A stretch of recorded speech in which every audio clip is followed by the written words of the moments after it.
Hey, good morning. It's great to be back. We have another week of video follow-throughs, and this is going to go along with a brand new series here at Christ Memorial. It's called Thoughts and Prayers, and that's what we post on our Instagram or on Facebook when a tragedy strikes, right? There's something that really horrible in our world, and so we want people to know we're thinking about them. We want them to know that we're praying for them, and so we post that, thoughts and prayers.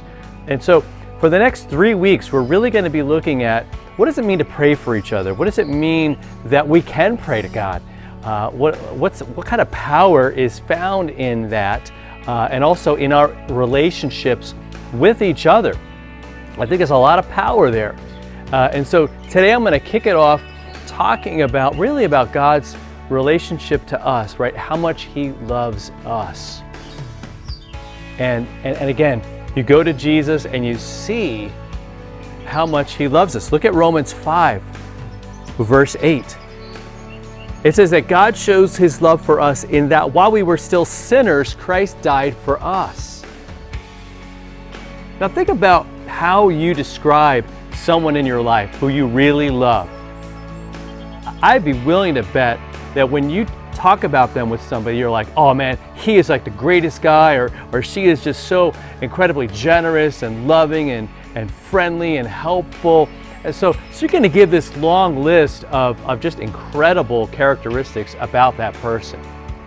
Now, I have yet to find somebody describe someone that they really love as being just an awful person and say, I love the man, and they are just the worst human being ever, right? They are hateful and nasty and spiteful and negative, and right? I mean, you never hear that and then have that person go, yeah, and I just love them. Now again, we love people that are difficult sometimes, right? I know I can be difficult sometimes. But human beings typically have love and affection for people who are loving and affectionate, right? But God is different.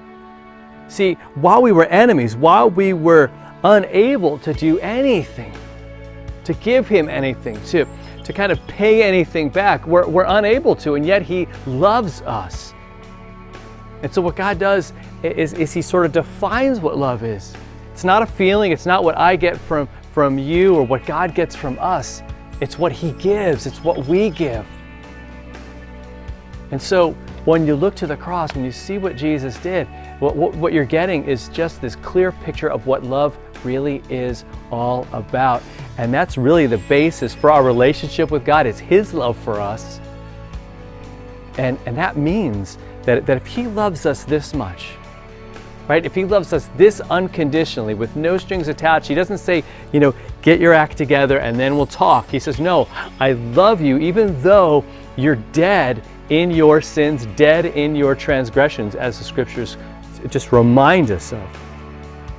While we were still far from Him, He died for us. And so let me just say, I just think that means that we can go to Him with whatever we got going on. And we're going to talk about that all week, how God just kind of invites us to trust Him, invites us to just know that He's going to take care of us no matter what. All right, so I want you to pray about that today. I want you to think about that today, all right, as we give our thoughts and our prayers to each other and to the world around us. All right, we'll see you tomorrow for another follow-through.